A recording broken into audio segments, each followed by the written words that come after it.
Welcome everyone to the Swedish version of Alone in the Wild. This episode's challenge is set in the primitive forests of Norway. 8 contestants are randomly placed in an uninhabited wilderness. They must build shelters, find water sources, rely on tools to find food to sustain themselves, and combat the intense loneliness deep within. Whoever lasts the longest will win the grand prize of $500,000 from the show. On the first day of the competition, 3 small boats transport the 8 contestants to their respective areas. The first contestant to appear is a beautiful woman, which is no wonder why the ratings for Alone in the Wild have been rising over the years. 29-year-old Nicole, a professional diver back home, spends her free time either working out or lifting weights, making her physically very strong. She also enjoys mountain climbing and skydiving. She joined the show because she craves solitude, so loneliness is not an issue for Nicole. As long as she can secure food, winning the $500,000 should be easy. However, reality hits her hard upon arrival when she finds fresh droppings, indicating danger.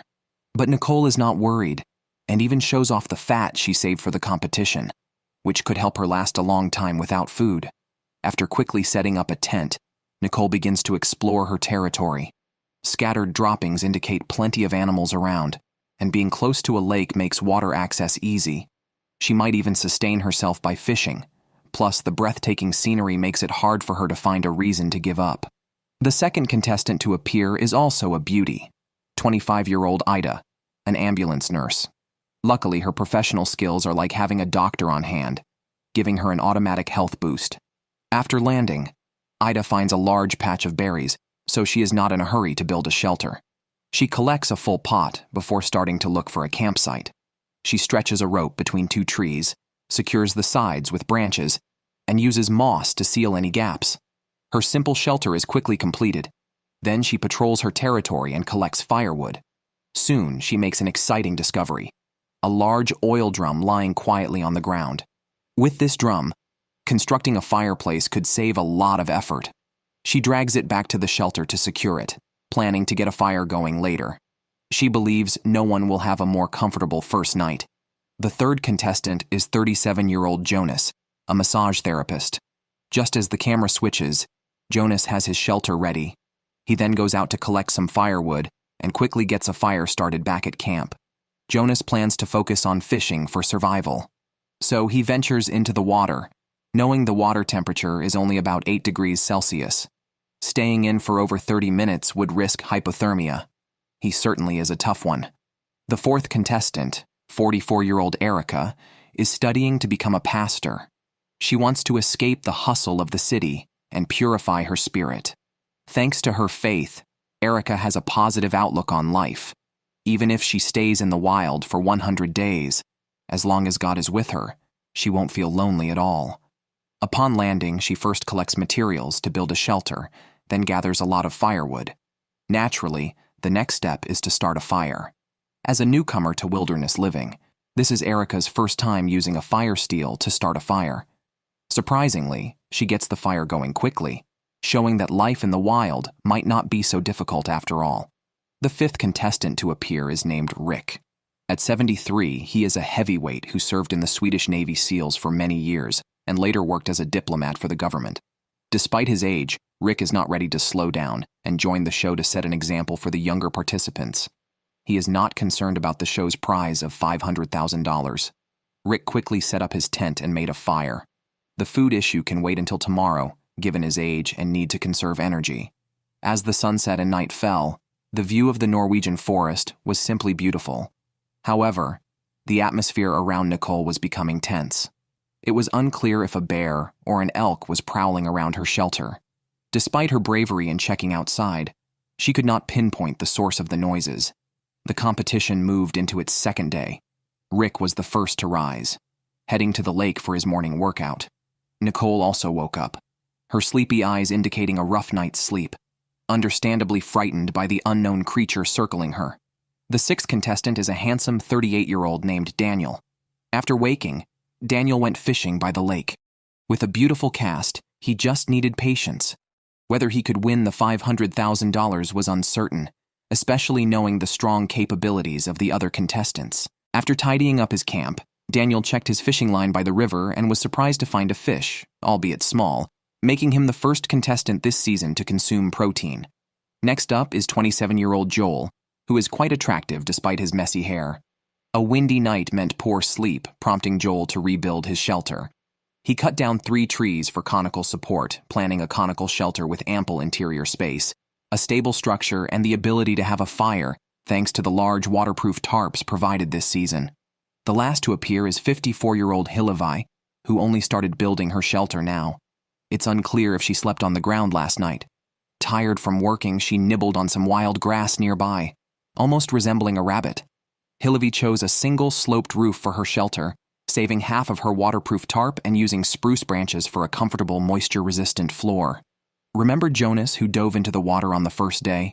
On the second day, he slowly retrieved his fishing net, unfortunately finding nothing.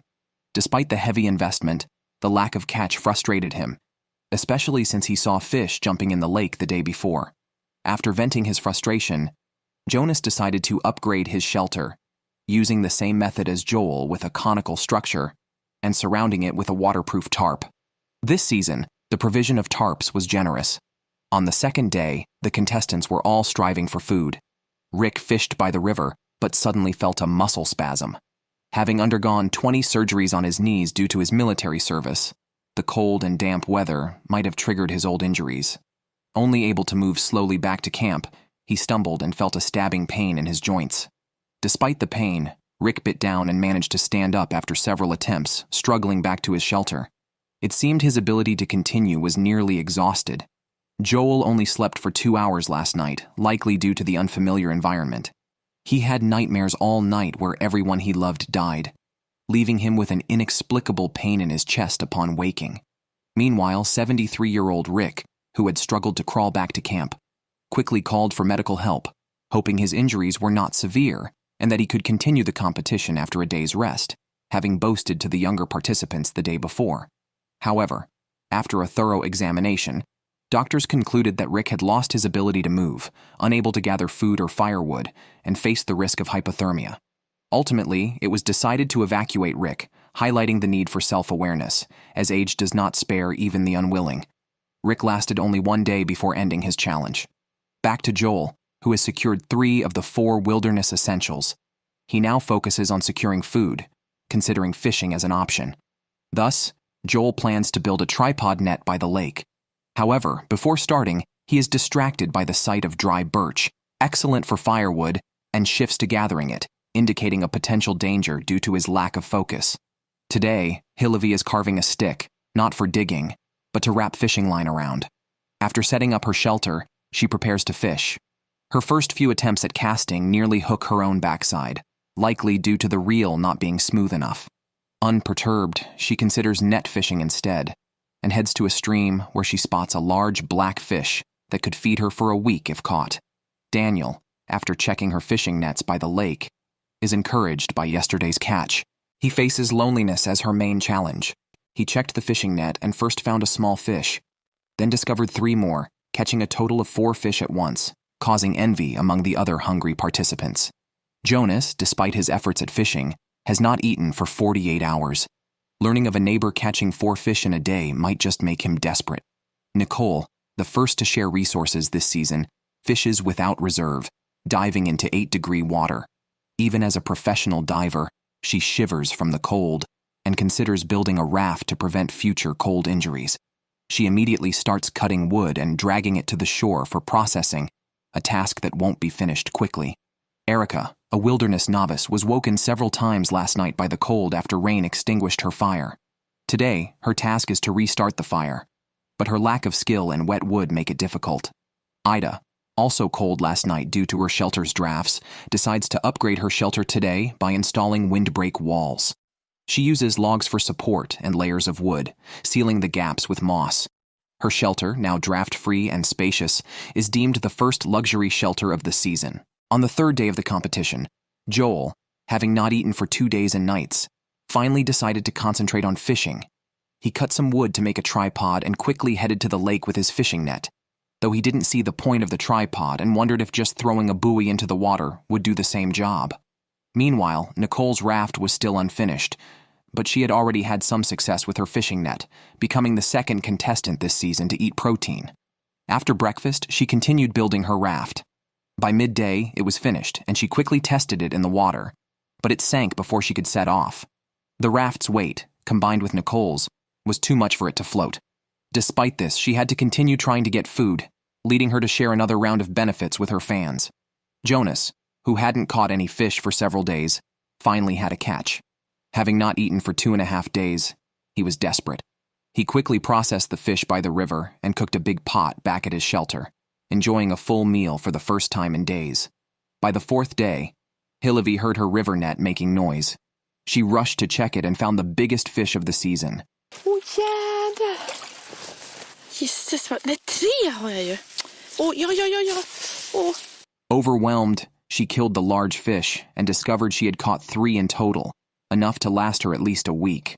After Nicole's failed raft-building attempt yesterday, she almost gave up, but decided to rebuild her raft by adding a few more logs and tested it again, this time with success. Fan. Ja! Woho! Vad skönt livet är nu. She then set up her fishing net, which was significantly larger than those used in previous seasons, solving her food and shelter issues and allowing her to enjoy her solitude. Back to Hillevi, after several days of hunger, she felt full and naturally started missing home, particularly her 4 husbands and children. Despite the usual chaos at home, she realized that was also a form of happiness. Thinking of them made her cry as she missed her family dearly. Daniel caught another fish, and although he didn't use a net, he always seemed to find food. He decided to start eating the least appetizing part, the fish eyes, a first for him. He almost vomited, but knew he couldn't afford to waste food in the wilderness and forced himself to eat it all. Det innebär att jag ska överleva på. Men det är inte så himla mycket, även om jag har lagt på mig lite den sista tiden. Joel was also ready to collect from his fishing net after days of hunger. However, his clumsiness caused one side of the tripod to fall, and as he ran to fix it, the other side fell too. By the time he went back, his feet were numb from the cold. He hurried back to his shelter to warm up, ignoring whether the net had caught any fish. On the 5th day, Joel quickly prepared to check his fishing net, having not obtained any food for 4 days. Unfortunately, the inspection turned up nothing. His feet had been frostbitten from fishing in the water the day before, and even wearing 3 pairs of cotton socks, he couldn't feel his toes. A significant risk in the cold climate. Joel thought it might be better to just fish with a rod. Back to Nicole's side. Since yesterday, she has been feeling symptoms of premenstrual syndrome. Unwilling to do anything, feeling weak, and inexplicably irritable. She believes nothing that a good meal can't fix. Thus, dragging her tired body, Nicole went to check the fishing nets by the lake. Before she even started pulling the nets, she was surprised to find a large white salmon. Without delay, she pulled it up. Along with an extra large one, there were a few smaller ones too. Nicole was so moved that she drooled. She quickly cleaned them up by the lake. The heart she took out was still slowly beating. The fish weighed nearly 20 kilograms, enough to last at least a week if she economized. She roasted the fish over a fire until both sides were golden brown. Back at the shelter, she began to enjoy the fish. The protein from that bite made her forget her menstrual pain entirely. Switching to Joel, he had no luck with the fishing nets during the day and caught nothing even after fishing all afternoon. 5 days without any food deeply impacted his confidence. Moreover, he occasionally felt sharp pains in his stomach. If this continued for 2 more days, he might have to quit the competition. On the 6th day of the competition, Hillevi probably hadn't finished her fish yet. With food in hand, she was not panicked. The only issue was her frequent insomnia.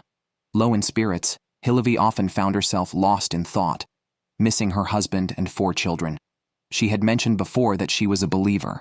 Why not seek help from her Lord during these times? The camera then shifts to the handsome Daniel. Catching 4 fish in one day might have used up too much of his luck as he hadn't caught anything in the past 2 days. To make matters worse, the fishing net got tangled when he was retrieving it. He struggled for a while but couldn't fix it. Daniel thought the net was too wet and planned to hang it up to dry before handling it, probably having to wait until tomorrow. This meant possibly another 2 days without a catch. Going hungry for 4 consecutive days is unbearable for most, so Daniel set up a rod by the lake, leaving it to chance whether he would catch anything. Jonas also managed to catch a fish today, roasting an unknown type of fish that was fragrant and pink, indicating it was delicious. After eating his fill, he continued to sunbathe, enjoying life to the fullest. Although his performance seemed off, based on past seasons, such calm and steady contestants often make it to the end. This was in stark contrast to Joel, who was almost going crazy without any fish. He even danced a prayer before checking the fishing net, not knowing if it was the prayer that worked, but there indeed was a fish quietly lying in the net. Joel excitedly ran back to the shelter to start cooking. Nicole also had a good start to the day, catching a fish early in the morning. Food-wise, she was the best fed among all contestants, attributing it to her successful raft construction. With the raft, she could place the nets in deeper waters, which was much easier than Joel's shore fishing. With more fish, she started considering smoking some. Nicole made a hanging basket in the shelter where she placed the excess fish meat to smoke. However, the smoke soon became unbearable, and she had to go outside for fresh air. Meanwhile, Hillevi had finished her fish supply. She checked the fishing net by the river, but caught nothing. It was all down to luck in such shallow waters. By now, she had lost 7 or 8 kilograms. Hillevi then set up another fishing line in a deeper area. For dinner, she could only boil some greens. After eating, Hillevi checked the fishing line, not expecting much since it was just set up. To her surprise, she pulled up a white salmon. Although it was smaller and couldn't be devoured like the last time, this precious catch would have to wait until breakfast the next day. On the 7th day of the competition, Ida finally returned to the stage. As the only contestant who hadn't eaten any protein, she likely spent several days eating grass. She carved another notch in the timing post, pondering whether it was time to get some protein. Waiting by the lake, it wasn't long before her net started moving. Slowly, she pulled the net in. Yes! Här kommer en liten rackare. Välkommen. Den nog större. Så där ja! Capturing a small white salmon and 2 lake trout, 1 large and 1 small. Delighted with her catch, Ida hurried back to the shelter and quickly stewed a big pot. While some rejoiced, others like Daniel were still without fish. However, the good news was that his net had finally dried. He carefully untangled it and quickly redeployed it into the lake. While waiting, Daniel kept busy by searching for mushrooms in the forest, quickly finding his first, then the second and third.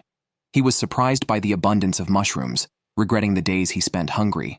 Meanwhile, Erica, a novice in the wilderness, struggled with building shelters and making fire, but remained cheerful, even as she checked the fishing nets bare-bottomed.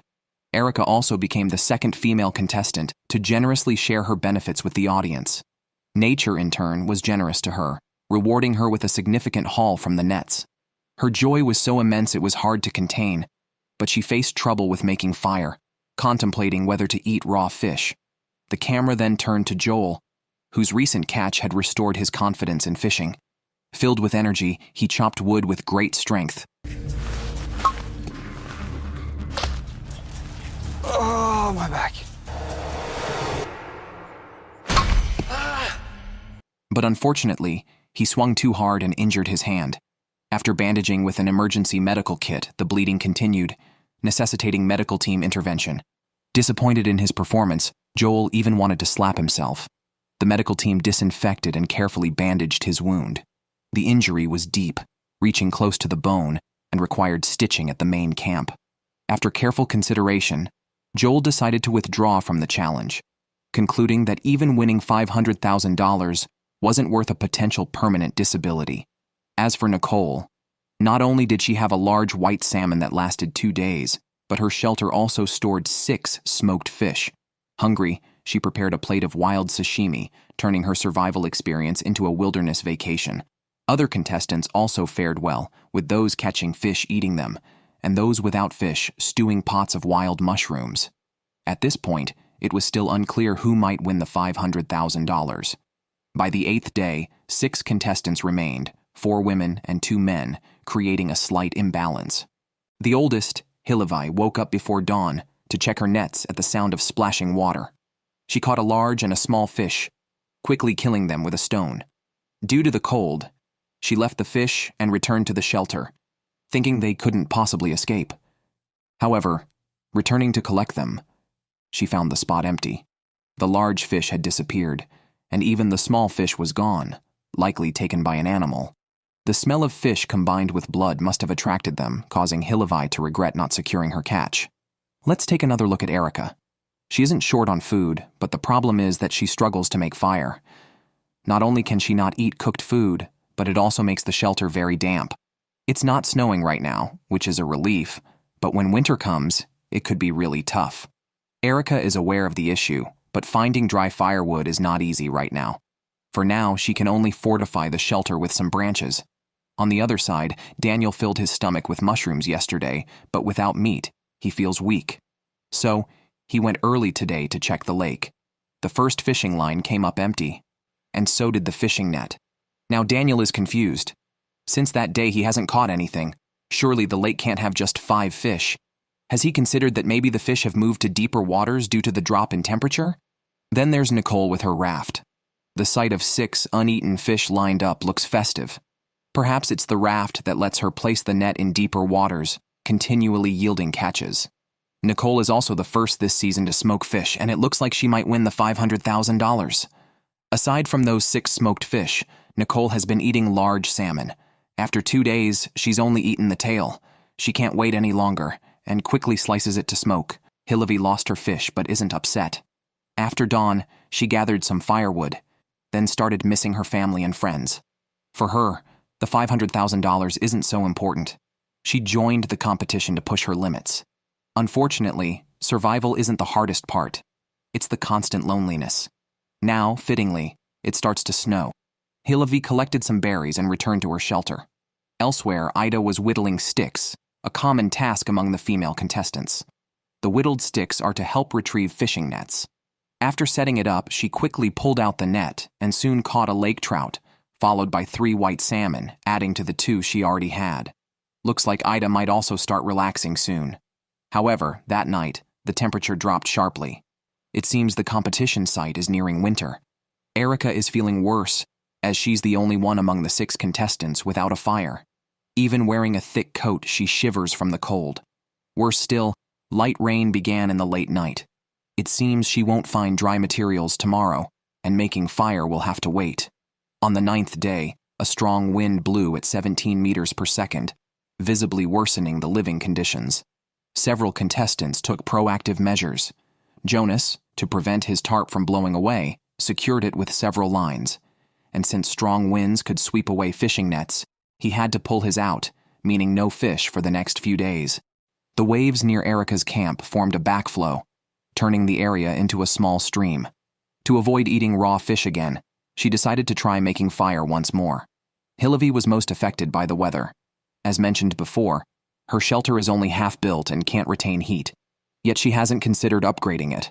Coupled with constant homesickness, she seems likely to be the next to leave. Daniel's cabin should be the warmest, even though the strong wind makes the walls shake. Whether it holds up remains to be seen. By evening, suddenly, the production team's boat appeared at the site. Sure enough, Hillevi left because she missed home. Combined with the worsening weather, her homesickness was uncontrollable. In the end, she decided to quit the challenge. After Hillevi's departure, 5 contestants remain. Erica finally managed to start a fire and stewed all 4 small trout in one go. After eating, she brewed a pot of pine needle tea, resolving the last disadvantage smoothly. Coupled with her optimistic nature, it seemed she could at least make it to the finals. Back to Daniel, the damp weather made maintaining a fire difficult. He had to continuously blow on it each time. Once done, he quickly checked the fishing line by the lake and finally caught a fish. It wasn't large, but was enough for a meal. He hurriedly took it back to the shelter and stewed it, relishing the protein intake once more. Och så den lille fisken. Man känner sig lite misär. However, when it came to eating well, Nicole was the one to observe, despite the smoky process of smoking fish, she had a pot full of meat, a luxury no other contestant dared to indulge in. On the 9th night, the wind grew stronger. Jonas, wearing his clothes, crawled into his sleeping bag and boiled a large pot of hot water, yet his body temperature kept dropping. Ida, meanwhile, had plenty of deadwood around, always fearful of it falling while she slept. The harsh living conditions hinted at an increasingly difficult path ahead. As the cold winter approached, the real challenges of solitary wilderness living began.